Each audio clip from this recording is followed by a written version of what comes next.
Esta generación había sido cautivada por el mundo. Era una generación donde vivían, y vamos a comparar esta época, que por eso escogí este capítulo, con la crisis emocional, social, política, diplomática y emocional que estamos viviendo tú y yo en este siglo XXI al cual hemos entrado. Esta generación, ¿verdad?, dejaron de vivir separados para Dios y a desear el estilo de sus vidas mezclándose en las fiestas, en las diversiones, en todos los ritos paganos, con un cristianismo completamente diluido. El mensaje que se propagaba ya no era el mensaje del evangelio como ahora en nuestra época. Mi esposo y yo, que hemos estado viajando estos últimos meses, cada vez nos encontramos con todos los cristianos o iglesias a donde vamos, aquí, fuera de México, en Estados Unidos, buscando una iglesia que les dé alimento espiritual, que les dé una sana doctrina, que puedan realmente sentirse edificados con la palabra de Dios, y están buscando por todos lados por la forma tan diluida en la que el evangelio se ha propagado. Y al mismo tiempo vivimos una época de cinismo espiritual. Hace algunos días yo estaba en una conversación con una persona que conozco hace muchos años en Cristo. Bueno, este es solamente como un ejemplo de introducción al libro de los jueces. Y esta persona yo la conozco ya hace muchos años. Es más, él vino y se convirtió bajo nuestro ministerio. Y entonces yo oí hace como algunos meses que él había abandonado a su esposa y había abandonado a sus hijas. Y se había ido, pues, desde luego con un amante, ¿verdad? Con otra muchacha, su secretaria, o no sé, no importa quién haya sido. Entonces me encuentro yo a esta persona y comienzo a decirle, oye, ¿qué fue lo que sucedió? ¿Verdad? Que estoy en mi corazón partido a la mitad por lo que tú has hecho. ¿Y saben ustedes lo que me contestó esta persona que tenía aproximadamente o tiene casi 15 o 20 años en Cristo? Bueno, pero ya nos perdonó Dios. Le digo, bueno, te perdonó a ti. No es que mi esposa pues ya también anda buscando otro. Pues claro, le dije, no se va a quedar a vestir santos. Si tú te vas con la amante y te casas con la otra, tu esposa no se va a quedar a esperarte toda la vida. Entonces no vengas con ese cinismo y decirle, pues ella arregló su vida, ya nos perdonamos los dos y ya me perdonó Dios. Inmediatamente lo que yo detecté fue lo siguiente, que hay cantidad de personas que se llaman cristianas y que piensan de la misma forma, total que Dios me va a perdonar y me puedo divorciar, y ya que me case con otro y forme otro hogar, entonces ya Dios me puede perdonar y comienzo nuevo. Porque él me dijo, bueno, ¿y ahora qué sigue? Le dije, lo que seguía era lo siguiente, si tú abandonas a tu esposa por adulterio y por otra mujer, tú te arrepientes de tus pecados y esperas que tu esposa te perdone y te esperas antes de casarte a que se case ella primera para que tú quedas libre. Esa es la forma en la que la Biblia nos traza el divorcio, el adulterio. Para Dios es algo gravísimo el divorcio, gravísimo. Porque es la santidad más grande que existe y la institución más santa que existe, el matrimonio. Y ahora por cualquier cosa, todo el mundo busca, hasta porque no me cocina bien, me busco otra cocinera. Es increíble la ligereza en la que la sociedad se encuentra actualmente. Y de acuerdo a la Biblia, la única causal de divorcio es el adulterio, nada más. Que me pega, pues te esperas y oras por él y se separan temporalmente, pero es el adulterio la única razón, y el abandono de hogar, que el gavilán te pega y se va con otra, que abre la jaula y que vuele lo más lejos que pueda. Pero bajo ninguna otra circunstancia la Biblia aprueba el divorcio. Todo esto lo vamos a tratar en el seminario de matrimonios allá en la Riviera Maya. Estoy preparando una serie de mensajes tremendos. Los esperamos que nos acompañen ahora en octubre. Y este es solamente un caso de cómo vivían los jueces. Era un tiempo de cinismo espiritual. Era un tiempo en que todo lo tomaban a la ligera. Al cambio que Dios me perdona. Esto se llama tomar la gracia con libertinaje. Aprovecharse de la gracia de Dios y vivir una vida de libertinaje. Pues al cambio que Dios me perdona. Vamos a ver estas crisis en la época de Gedeón. Capítulo 6, del 1 al 5, veamos el escenario en el que se encontraba Gedeón. Los hijos de Israel hicieron lo malo ante los ojos de Jehová, y Jehová los entregó en mano de Madián por 7 años. Recordemos que Madián era uno de los hijos de Cetura, la segunda esposa de Abraham. Cuando se murió Sara, se casó con Cetura, y de ahí nacieron los madianitas. Lo podemos ver en Génesis capítulo 25. Entonces los madianitas eran primos hermanos de los israelitas, o medios hermanos de los judíos. Y la mano de Madián prevaleció contra Israel. Y los hijos de Israel, por causa de los madianitas, se hicieron cuevas en los montes, cavernas y lugares fortificados. Pero pues sucedía que cuando Israel había sembrado, subían los madianitas y amalecitas, y los hijos del oriente contra ellos subían y los atacaban. Y acampando contra ellos, destruían los frutos de la tierra hasta llegar a Gaz. Y no dejaban que comer en Israel ni ovejas, ni bueyes, ni asnos. Porque subían ellos y sus ganados, y venían con sus tiendas en grande multitud, como langostas. Ellos y sus camellos eran innumerables, así venían a la tierra para devastarla. No cabe duda que podemos nosotros, con esta introducción, poder comparar la época en la que nosotros estamos viviendo y el paralelo tan grande que existía en los tiempos de Gedeón y nuestro tiempo actual. Vemos en estos primeros 5 versículos la primera clase de crisis. Estaban atravesando una crisis social y de mucha violencia. Israel se había abandonado de los caminos de Dios. Dios los entrega en manos a enemigos, porque esta es la forma como Dios trata con todos nosotros. Dice la Biblia que mientras estamos en la luz, 1 Juan capítulo 1, la sangre de Cristo nos limpia de todo pecado. Bajo la luz, el diablo, los demonios no pueden meterse con mi vida, ni con mis hijos menores de edad, porque estoy bajo la protección de Dios. En el momento en que nos movemos y regresamos a la dimensión de las tinieblas, que es donde Satanás tiene acceso, Satanás no tiene acceso a la luz. Dios es luz y no hay tinieblas en él. Entonces las tinieblas están relacionadas con el pecado.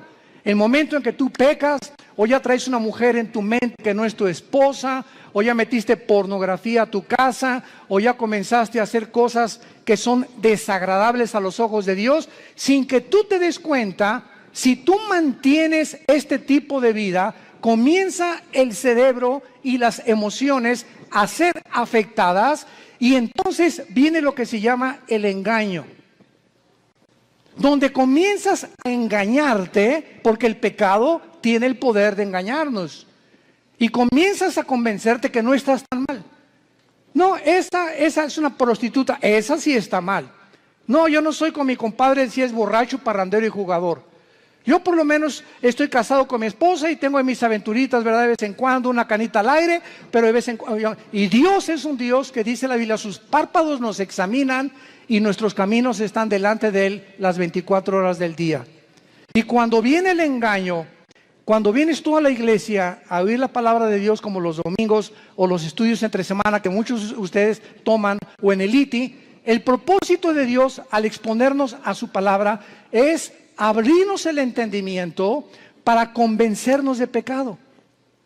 Siempre que hay un mensaje de la Biblia, hay algo que el Espíritu Santo usa que se llama la convicción de pecado, porque solo Él, ni el pastor, ni tu compadre, ni nadie te va a convencer que estás mal más que la palabra de Dios. Entonces nos exponemos a la palabra de Dios, y tú en esta tarde que escuchas tienes esta oportunidad en la que Dios te está hablando. Yo no sé tu vida. Muchos dicen, es que ¿quién le contó mi vida? Nadie me ha contado tu vida, ni te conozco, mosco. Entonces ese es un problema tuyo y con Dios, pero Dios usa la Biblia, y si tú cuando oyes la palabra de Dios no te arrepientes, y sales por esa puerta, igual que como entraste, viene lo que se llama la dureza del corazón, que se usa con la palabra porosis en el griego, que es cuando un carpintero o una persona que usa instrumentos de martillos y de cinceles está golpeando y golpeando hasta que te salen callos en las manos. Esto es un fenómeno muy interesante. Y cuando te salen callos, lo interesante que el callo no tiene células. Le metes al callo una aguja y no lo sientes. Trátalo y vas a ver cuando te salga un callo, porque es tejido muerto. Y esta palabra se usa en el hebreo y en el griego para describir la dureza del corazón que muchos cristianos comienzan a tener, donde llega el momento que la palabra, como una espada que quiere cortar, ya no corta, porque ya perdiste la sensibilidad al Espíritu Santo. Y entonces, cuando llegas a ese punto donde ya no eres sensible a la palabra de Dios y que no te das cuenta cuán duro está tu corazón, si eres una persona regenerada por el Espíritu Santo y realmente naciste de nuevo, eres un hijo y eres una hija de Dios, Hebreos 12, Dios te va a disciplinar. Y déjame decirte algo, cuando a Dios le queda esa opción de disciplinarnos, su mano es muy, pero muy pesada. Dice en Hebreos 10, horrenda cosa es caer en manos del Dios vivo. Y no les está hablando a los incrédulos, le está hablando a la familia de Dios. Su mano es muy pesada, porque Cristo dijo, es preferible que pierdas tu mano, tu pierna, tu brazo o tus ojos o lo que sea físicamente, a que entres al infierno entero. ¿Cuántas veces las cosas que nos pasan, accidentes, problemas morales en la familia, etcétera, etcétera, tienen el único propósito de hacer que regresemos a la cruz? Porque Dios sabe, nos ama tanto, tanto, tanto Jesús, que Él prefiere que podamos sufrir físicamente o moralmente con la única razón de regresar a la cruz. Esta crisis social en que estaban viviendo los madianitas provocó, dice la Biblia, que comenzaron a vivir escondidos en cuevas, escondiendo todo lo que tenían en lugares fortificados, vivían en temor. En segundo lugar, en el versículo 6 dice la Biblia, de este modo empobrecía Israel en gran manera por causa de Madián, y los hijos de Israel clamaron a Jehová. Vemos nosotros que aparte de una crisis social, se encontraban en una crisis emocional y económica. Gedeón se encontraba escondiendo el trigo para que no se lo robaran. Vivían bajo el temor y la inseguridad. Dice el versículo 11, vino el ángel de Jehová, se sentó debajo de la encina que está en Ofra, la cual era de Joás Abiserita, y su hijo Gedeón estaba sacudiendo el trigo en el lagar para esconderlo de los madianitas. Y en tercer lugar, no solamente vivían una crisis social y de violencia, una crisis económica y emocional, sino que la peor de todas era la crisis moral y espiritual en que se encontraban. Versículos 12 y 13. Y el ángel de Jehová se le apareció a Gedeón desde luego y le dijo, Jehová está contigo, varón esforzado y valiente. Y Gedeón le respondió, Señor mío, si Jehová está con nosotros, ¿por qué nos ha sobrevenido todo esto? ¿Por qué le pasó esto a mi hijo? ¿Por qué me chocaron el carro? ¿Por qué me robaron? ¿Por qué estamos en la condición en la que estamos? ¿Por qué estoy pide y pide trabajo y no encuentro por ningún lado? ¿Qué está pasando? Señor, si tú estuvieras conmigo, no estuviera pasando esto que estoy atravesando. ¿Y dónde están todas sus maravillas? Le sigue diciendo Gedeón al ángel. A ver, ¿dónde están las maravillas de Dios? Que nuestros padres nos han contado diciendo que nos sacó Jehová de Egipto. Y ahora Jehová nos ha desamparado y nos ha entregado en manos de los madianitas. Y mirándole Jehová le dijo, Ve con esta tu fuerza y salvarás a Israel de mano de los madianitas. ¿No te envío yo? Vamos a ver esta aplicación rápido de las 3 crisis sociales para continuar desarrollando esta conferencia.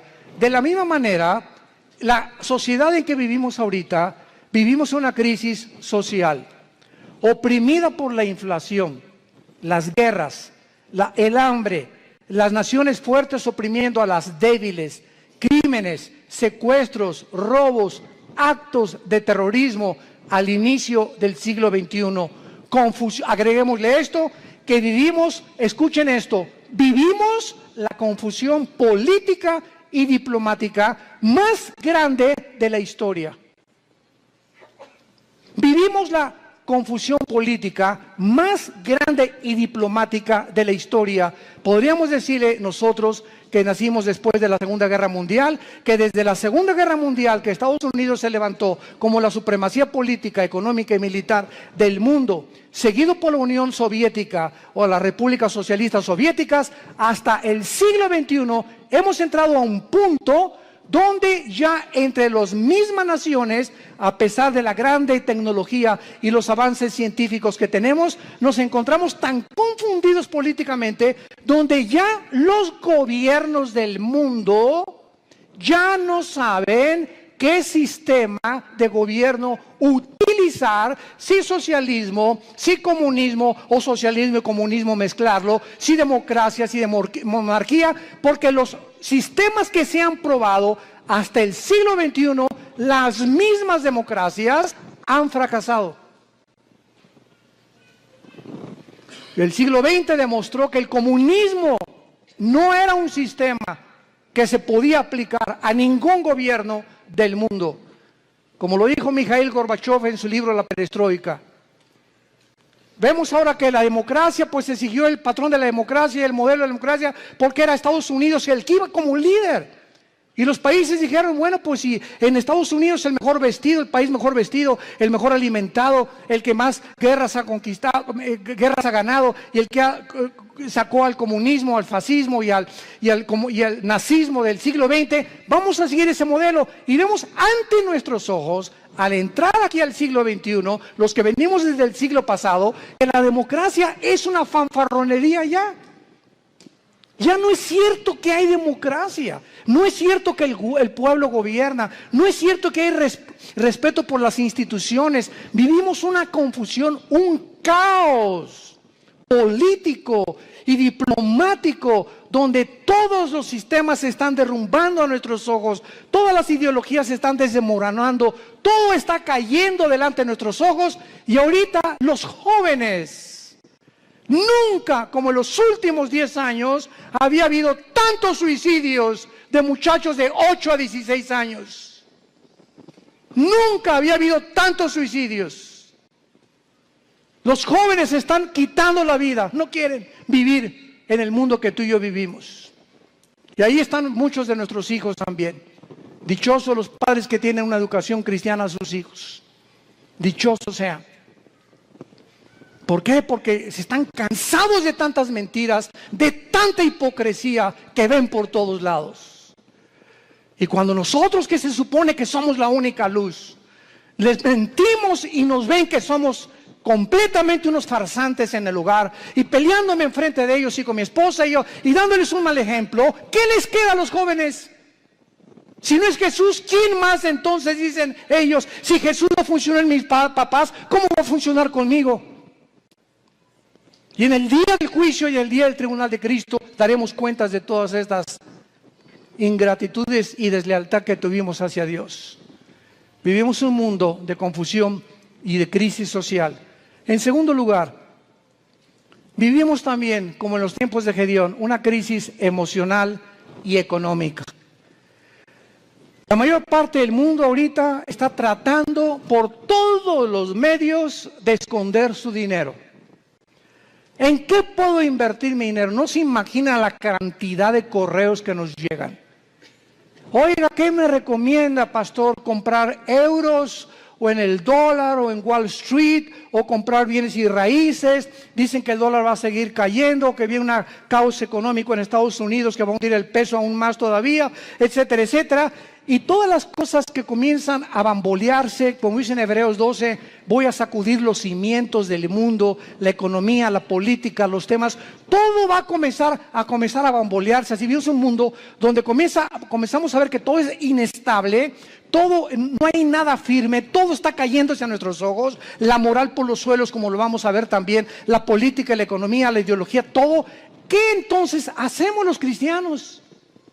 Vivimos una época de crisis, ¿quién lo puede negar? ¿Qué vamos a hacer entonces con el dinero? ¿Vamos a estar igual que el mundo, preocupándonos en qué invertir, escondiendo el dinero debajo del colchón de la cama?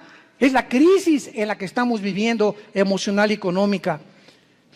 Y tantos impuestos, vive la gente angustiada, temerosos, llenos de estrés. La clínica Mayo en Rochester, una de las clínicas más prestigiadas en medicina, el Hospital Hopkins en Inglaterra, de Estados Unidos, de las instituciones más prestigiadas en medicina, llegaron a un acuerdo el año pasado, que la causa número 1 de problemas físicos en el ser humano actualmente y emocionales tienen una sola raíz. Ya no son ataques al corazón, entonces consecuencias, el problema y el peligro más grande que está asumiendo al mundo ahorita, robándole la salud, se llama el estrés. El estrés. Aún mismo el estrés te hace subir el nivel de tu colesterol y de tus triglicéridos. Así que si tú eres una persona que fuiste al médico y tienes más de 200 de colesterol arriba, o tu glucosa pasa de los 100 puntos, etcétera, etcétera, y tú dices, bueno, voy a entrar a una dieta, y crees que con la dieta se va a mejorar, claro que te va a ayudar, pero si no va acompañado con la paz en tu vida, y tú puedes estar comiendo todos los días lechuga y convertirte en el bunny books, en el conejo. No importa lo que puedas hacer, si tu vida no tiene paz y no tiene equilibrio y no tiene una estabilidad emocional, no importa lo que hagas, porque emocionalmente lo que descompone el organismo es el cerebro y la falta de paz.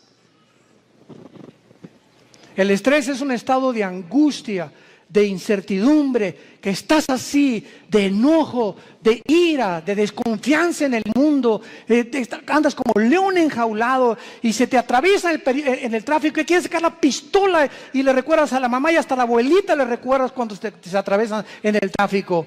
Y llegas a la casa y estás igual. Entonces tú no vas a llegar a los 40, 50, 60 años de edad como una persona normal y vas a comenzar a padecer de enfermedades que tienes una buena dieta, pero te está descomponiendo tu estado emocional. ¿Por qué? Porque no tienes paz.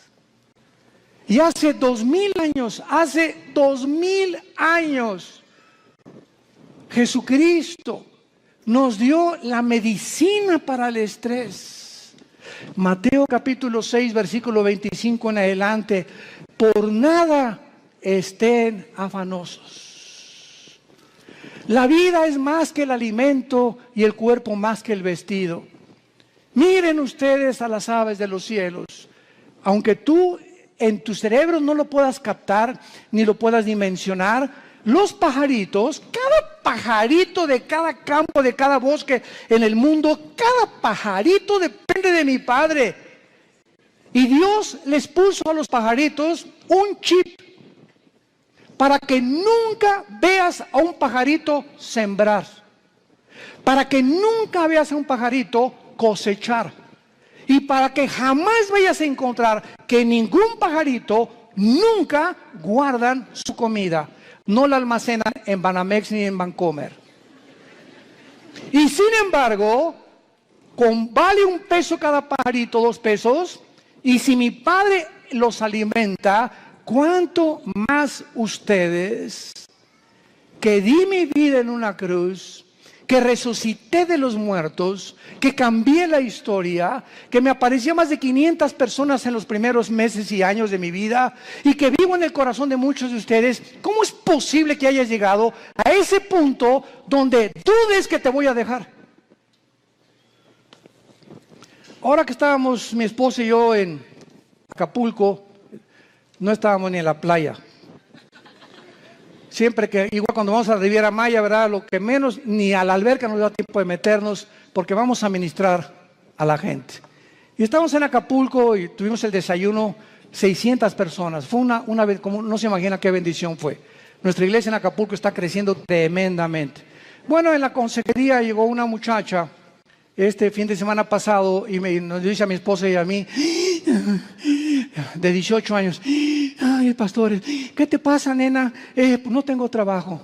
Nena, ¿tienes papá? Sí. ¿Y mamá? También. ¿Cama para dormir? Sí. ¿Y comida? Sí. Entonces, ¿y eres cristiana? Sí. Entonces, ¿por qué estás en esta condición?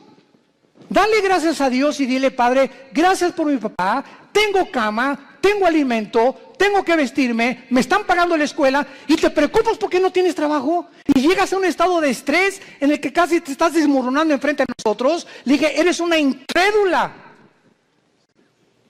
Tú no puedes agradar a Dios de esta manera. El día que tú le des gracias a Dios por lo que tienes y no te fijes en lo que no tienes, Dios te va a dar el trabajo. Fíjense ustedes cómo somos, ¿verdad? ¿Cómo somos nosotros? ¿Cuántos refugiados salen ahorita de Siria? 6 millones. Velos en los periódicos, velos en los videos, con una maleta, con 3 cambios de ropa o 2 a lo mucho, con 3 o 4 chamaquitos detrás de ellos, sin saber qué país les va a abrir la puerta, sin saber si mañana van a dormir en la tierra, en un camión, si los van a matar. Y nos estamos quejando nosotros. Nos estamos quejando nosotros. ¿Será posible que seamos tan malagradecidos?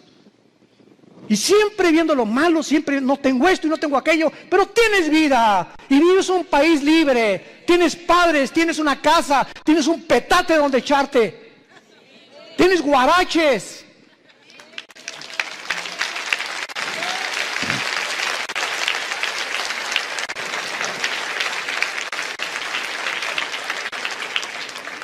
Vivimos una crisis moral y una crisis espiritual, no cabe duda. Y tenemos que entender que no es como comenzamos, recuerda esto, sino como terminamos lo que vale delante de Dios.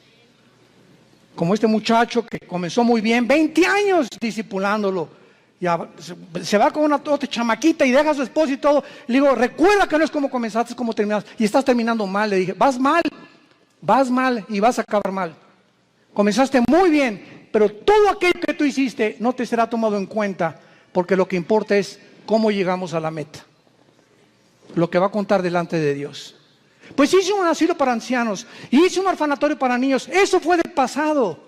Hoy, si tú mueres, hoy en la noche, ahorita saliendo te atropella un camión, se te avienta encima un camión de 10 toneladas. Y te da como tortilla aplastado y llegas al cielo ahorita mismo en la tarde. ¿Qué le vas a decir a Dios? ¿Qué hiciste con tu vida? Lo alabaste, lo bendeciste. ¿Cuánto de tu tiempo se lo dedicaste a Él? ¿A cuántas personas les hablaste de Jesús? ¿A cuántas personas de tu familia ya has traído a la cruz? Hoy, ¿qué es tu vida? Tú no sabes si hoy es el último día que vivimos. Nadie lo sabe. En Hebreos capítulo 6 hay una exhortación muy fuerte y se nos dice, Hebreos 6, 11 y 2. Pero deseamos que cada uno de ustedes muestre la misma solicitud hasta el fin. Otra vez, no es como comenzamos, sino mantener el mismo ritmo. Por eso se compara la vida cristiana con los maratones en Hebreos 12, que corramos de tal manera que alcancemos el premio. Entonces, no es solamente como comenzamos, sino mantener el ritmo, y vienen los ánimos, y vienen las tormentas, y vienen las lluvias, y problemas, y el dólar, y el petróleo, y las guerras, y nada te apachurra, nada te amedrenta, pues ya se las cosas, ya me quiero morir. No, de todas las cosas, el espíritu que Dios nos ha dado es un espíritu de poder, es un espíritu de amor, de dominio propio. Pero cuando tú te despegas de este libro y cuando tú abandonas a Dios, viene como una catapulta, como un huracán, como un tsunami. todos los problemas en tu vida y no tienes fuerzas para poder soportarlo, ni para poder resistirlo, y te vienes al suelo y te emborrachas y te drogas y abandonas a tu esposa y comienzas a buscar las salidas fáciles porque no tuviste el poder que no le dijiste al Espíritu Santo que te fortaleciera. Y por eso muchos de ustedes viven una crisis moral, de depresión y de estrés, porque no es cierto que creen en Jesús. Se han soltado de Jesús y en este tiempo de crisis el corazón está siendo probado. Dios nos está probando en esta época porque somos, escúchenme, somos la última generación que estoy seguro que nos vamos en el arrebatamiento de la iglesia. Y por ser la última generación nos va a pasar por el fuego Dios, por el fuego. Y las pruebas van a demostrar cuántos realmente eran hijos e hijas de Dios. Deseamos que cada uno de ustedes muestre la misma solicitud para plena certeza de la esperanza, a fin de que no se hagan perezosos, sino imitadores de aquellos que vean las dos cosas y los dos elementos indispensables, la fe y la paciencia, heredan las promesas. Si tú no confías en Dios y no eres paciente con Dios, tus anhelos, tu destino, tus sueños, tu visión, lo que tú quieras para tus hijos, para tu matrimonio y para tu negocio, no lo verás realizado porque te diste por vencido. Porque tiraste la toalla. Porque dijiste, no, ya, avienta la toalla, paren la pelea. Ya no aguanto tanto trancazo. Y estamos en un mundo donde vemos los campos llenos de cristianos amargados. Llenos así, si pudiéramos hacer una visión espiritual, así, llenos los campos de cristianos quejumbrosos, amargados, estresados, llenos de rencor, nunca aprendieron a perdonar, nunca se sobrepusieron, nunca pudieron descubrir el poder de la resurrección de Jesucristo en sus vidas, y así te van a enterrar y va a poner un letrero ahí en tu tumba que diga, este fulano nació en las tinieblas, vivió en las tinieblas y regresó a las tinieblas. Nunca vio la luz, no la quiso ver. Y en Hebreos 10, otra exhortación con las mismas características. Hebreos 10, 35 en adelante. No perdáis pues vuestra confianza, que tiene grande galardón, porque les es necesaria la paciencia, para que habiendo hecho la voluntad de Dios, obtengáis la promesa. Pero aún un poquito, y el que ha de venir vendrá y no tardará, mas el justo vivirá por fe. Y si retrocediere, no agradará a mi alma. Pero nosotros no somos de los que retroceden para perdición, sino de los que tienen fe para preservación del alma. El que tiene al Espíritu de Cristo, porque recibirán poder cuando el Espíritu venga sobre vosotros. El que realmente ha nacido de nuevo, el que ha sido regenerado en su naturaleza y se le ha impartido la naturaleza divina dentro de su alma, esa persona puede caer y puede decir con Pablo, estamos en problemas, pero no desesperados. Estamos con muchas adversidades, pero no angustiados. Perseguidos, mas no desamparados. Derribados, pero no destruidos. Llevando por todas partes la muerte de Jesús en nuestros cuerpos, para que la vida de Jesús se manifieste a través de nuestros cuerpos mortales. Esta es la expresión de un hombre de Dios. Un cristiano verdadero tiene problemas, pero nunca llegará a la angustia. No tengo trabajo. ¿Qué voy a hacer? Nunca llegarás a ese punto de sentirte arrinconado donde no ves ninguna ventana, el mundo se te cerró, todo es tinieblas, porque no puedes ver a través de esas tinieblas, simplemente porque no quieres verla, porque no es cierto que crees en el poder de la resurrección del Hijo de Dios. Decía en Filipenses 2 Pablo, todo lo que antes lo tenía por ganancia lo tengo por basura, con tal de conocerle y ser semejante a él en su muerte. y con el fin de poder conocer el poder de su resurrección. No solamente Cristo nos quiere que seamos iguales a su Hijo en conocimiento, en teología y en cosas intelectuales y de mucho conocimiento bíblico, sino que ese conocimiento nos transforme en guerreros, en guerreras, en hombres y mujeres que empujemos en la generación que tenemos, que no tengamos temor de nada ni de nadie, ni de los alacranes, del hombre, ni de la política que se cae. No tenemos miedo de nada, porque hay un Dios, nuestro reino está allá arriba, ahí viene la ciudad de Jerusalén, ya vienen por nosotros, ya viene una nave espacial grandísima que se llama la Nueva Jerusalén, donde va a aterrizar aquí en Apocalipsis 21 y 22, y donde vamos a vivir para siempre, y esa es la esperanza. Y mientras que se caiga el mundo, que se derrumbe el mundo, pero no me voy a dejar vencer por el mundo, porque el mundo no tiene esperanza. Tú y yo tenemos esperanza. Y esa esperanza es la que tenemos que transfundir a nuestros hijos.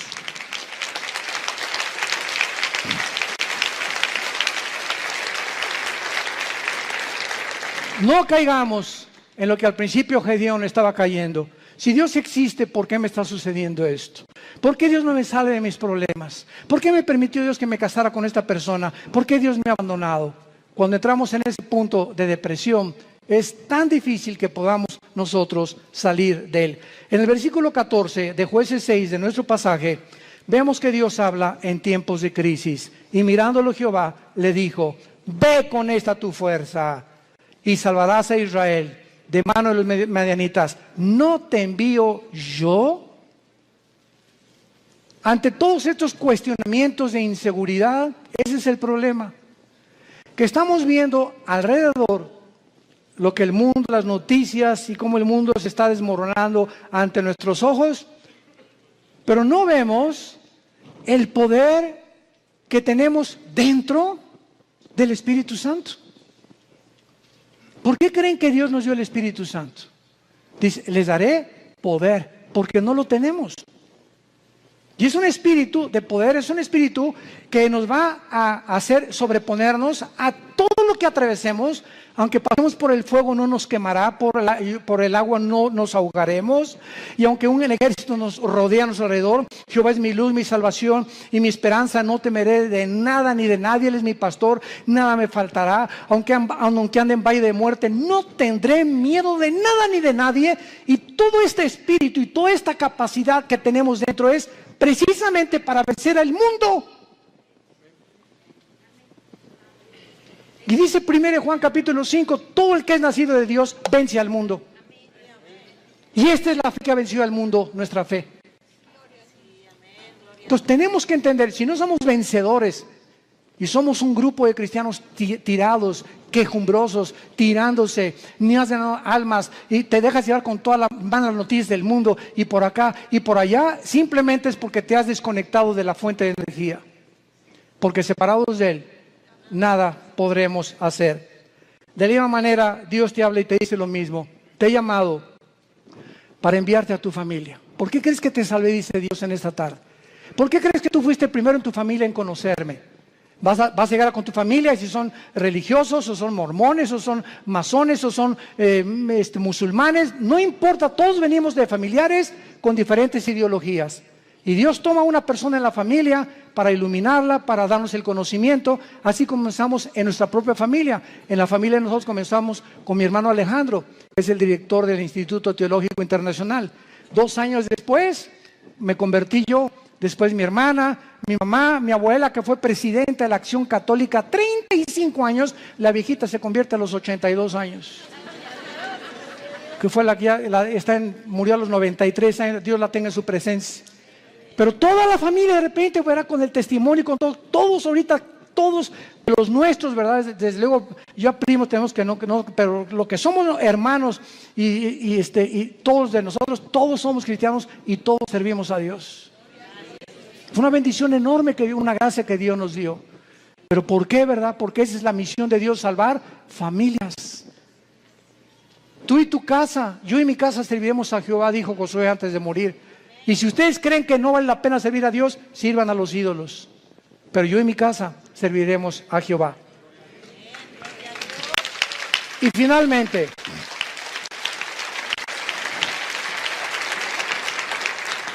Gedeón le responde a Dios, versículo 15 y 16.